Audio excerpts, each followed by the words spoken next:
jalaala&Corona barreessaan Abdii Fitee. Asoossama gabaabaa kutaa 3ffaa. Gaabbitu nagaa ishee dhowwate elellaa guyyoota arfan darban hirriba ga'aa rafte sa'a dheeraa xaxattee siree ishee keessatti dabarsiti. Nyaata seeraan nyaataa hin jirtu.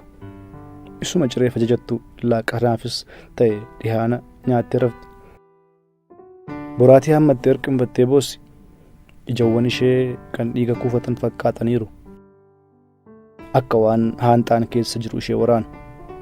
Mataan ishee dhukkubbii keessa ba'ee waan ba'aa jabaa tokko baattee jirtu caalaa itti ulfaachuu jalqabeera. Gaabbii fi aariin wal gargaaranii guutummaa dhaqna ishee nagaa dhowwataniiru. Jibbaata kaatee gara kutaa dhiqannaatti achi dabarte. Qoorsituu bishaan dirallaan jiiftee fuutee adda ishee gubbaa keewwatte. Ol jettee innaa daawitii keessatti of ilaaltu intala umurii ishee malee gaabbiin shuntuurse tokkotu itti mul'ate. Callistee of ilaaltee hafte. Ofii isheetti fakkaachuu hin dandeenye. Dhalli namaa guyyaa 4 keessatti akkas jijjiiramaa jette keessa isheetti. Ana balleessaan jette hidhii ciniinaa. Tasa waan tan gochuu hin qabneen godhe. Balleessaa koo kanaaf Waaqayyo na adabaa jira jettee imimmaan bo'oo lamaan harcaaftee bo'ootti kaate. Maal ta'a otoo carraan gara boodaatti deebi'anii badii ofii gulaaluu namaaf kan laatamu ta'e jette. Otoo daawitii sana fuula dura jaajjitee guungumtuu bilbilli kutaa ciisichaa ishee sun caraanee dhaabuu dide. Fiigdee dhaqxee kaastee haloo jette. Sagalee moggaa gamaatii shiboo sana keessa ol luuqee gurra isheetti dhangala'e amanuu hin dandeenye. Battala kan ulaan bantii waaqaa saaqamee sagalee uumaa dhageessatti fakkaate. Miira lama keessattis tasa of agarte. Miira gammachuu fi miira xiiqii. Fuulli ishee takka ifee takka dukkanaa'ee ka'ee deebi'ee immoo ifa. Ati nagaa keeti miti ittiin jedhe. Isin garuu sammuun keessan nagaa qaba jette isa gaaffii obboleessa ishee gaafate dhiiftee. Dhiifama aariin keenaaf gala. Wanti beekaa raawwanne tokko hin jiru. Tasgabbaa'i waan ta'e hunda sittan hima ittiin jedhe aarii ishee tasgabbeessuuf yaala. Kun dhibaa'ummaa keessan guyyaa gabaa waan ta'eef bilbila keessan balleessanii buna butaa turtan. Anatu isin wallaalee siif abbaallee miti kan na dhibu. Isa harmeen garanatti jabaattu malee jettee bilbila qabattee bo'ootti kaate. Eeluu waa hundi akkati yaaddu miti.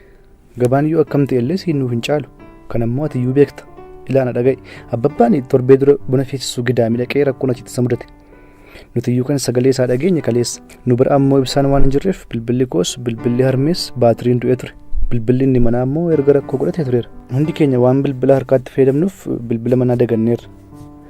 Konkolaataa sadanuun buna fe'anii waan gidaamii dhaabbatanii jiraniif abbabbaan achitti hafe. Kanaaf ani dhaqqabuu dadhabe. Dhiifama tolee eeluu koo ittiin jedhe obboleessi ishee. Hurriin aarii isheen daakaa turte sun battala hurkee badee amma immoo gara naatti jijjiirame. Abbaan koo maal ta'e nagaa isaati miti abbabbaan maal ta'e jette wawwaataa. Homaan taane amma gara qeetti deebi'aa jira nagaa isaati rakkoo nageenyaatu naannoo ture. Ati akkam nagaa keeti miti jedhee nagummaa ishee gaafate. Nagaa kooti ati amma eessa jirta ree jettee obboleessa ishee gaafatte. Akka Finfinnee dhufee jiru itti hime.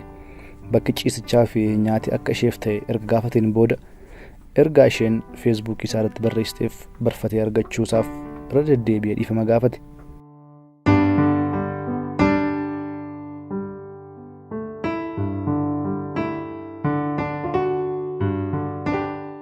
Yaadni ishee guyyoota arfan darbaniif Ameerikaa dhiistee dhufuu kee ni balleessite jedhee burrusa gaabbiin sammuu ishee tumaa ture sun amma akka yandoo irraa caame. Hoteela isheen jirtu kan warri biyya alaarraa dhufan qofti guyyaa 14 keessa turan waan ta'eef amma gaafa isheen guyyaa isheef murtaa'e xumurtuutti hoteela biraa qabachuu akka qabu murteesse obboleessi ishee. Naannoo kanarraa akka hin fagaanne garuu ittiin jette. Erga bilbila obboleessa ishee cuftee booda hiriyoota ishee Ameerikaa jiranitti karaa Instaagiraamii bilbilte. Maaliif akka duraa baddee erga ibsitee fi booda hoteela akka jirtu itti himte. Haasaan otoo haasaa fiduu achumaan waa'een roobaa ka'ee akka isa waliin wal argan itti himnaan qasa'anii kolfan. Hoteela tokko jirra akkanaan hin jenne jette isaan keessaa isheen dubbii hojjaa jirtu tokko. Si hordofee dhufe moo jettee gaafatte isheen kaan. Miskiinni uffata waggaatti jijjiirratu innaa xiyyaara qabatee ishee hordofu natti mul'ate jette intalli isheen jalqabaa wal harkaa fuudhanii kolfan. Isin dhiqoostu isa bar kan gatii hoteelanaa kaffale ittiin jette elellaan kolfaa. Battara xiqqoof gidduu isaanii calleensatu buufate. Akka isaan ishee amanuu rakkachaa jiran barteetti elellaan. Dhugaa qoon isiniin jedha $700 naaf laate ittiin jette. Birrii moo doolaara?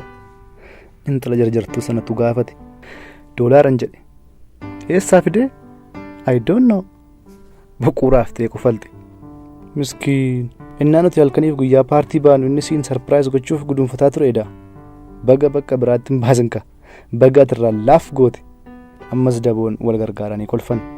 Yoo deebitee argite surree isaa nama lamaaf ga'u sanaa fi shamzii isaa amma baaleetti cifatu sana jijjiirratee akka dhufu gorsi maaloo jette isheen tokko. Ammas kolfa biraa.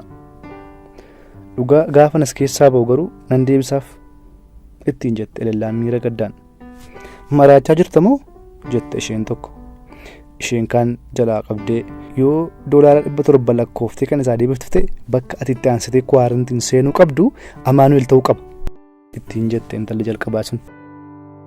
Mee sadhiisiitii sin jibbisiifne hoteelicha keessa oltee buluun yoo ba'uu barbaadde ijoolleen jiru kan Finfinnee halkaniin maal akka fakkaattu sitti agarsiisan ittiin jedhan wal gargaaranii. Isin hin qoostu hoteelichi seeraan eegama. Kutaa kee keessaa baatee bakka biraa deemuu hin dandeessu. Balbala hoteelichaa dura ammoo poolisii federaalaa lamatu taa'ee si eega. Kutaadhuma bareedaa shaaworii ho'aa qabu keessa bulta malee qilleensa warra hin jiru jettee kofalte. Aboo qilleensa hin qabin kan jirtu Finfinneedha bare ati fedha qabaadhu malee ba'uun salphaadha ittiin jedhan. Akkamiin danda'ama jettee gaafatte. Ijoollee receptionii jiraniif $30 laattee jennaan ofiiyyuu si geessu jedhanii wal gargaaranii kolfan. Battala gurbaa receptionii jirutti bilbiltee haasofsiiste elellaan. Yeroof mamus $30 sanatti garaa jabaachuu hin dandeenye. Sammuu isaa keessatti bilaak maarketii irratti jijjiiree ilaale. Innaa ijoolleen ergamaniif dhufan gurbaan tooftaa isheen ittiin baatu mijeessee fi innaa deebitee dhuftu dursitee akka bilbiltee isatti himtuuf lakkoofsa bilbilaa isaa laateef. Bakka harri jiru jaallattamoo bakka akkamii barbaadda ittiin jedhan. Konkolaataa isheen seente keessa dargaggoota lamaaf shamarree tokkotu jira. Sagaleen muuziqaa lafa sochoosuu ga'a.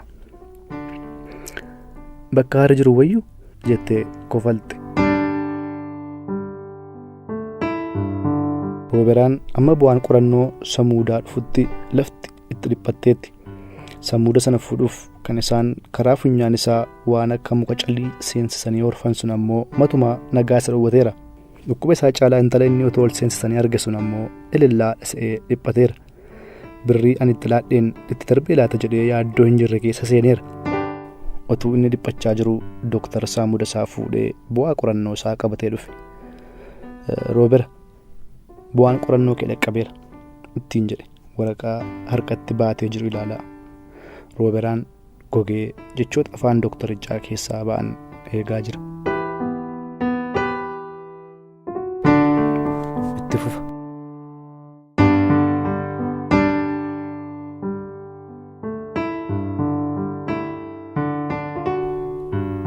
Egaan kabajamtoota hordoftoota keenya asoosamni gabaabaan Abdii Fiteetiin barreeffamee fi jalaala&Corona jedhu kutaa sadiin isiniin gahaa turre kanuma fakkaataa.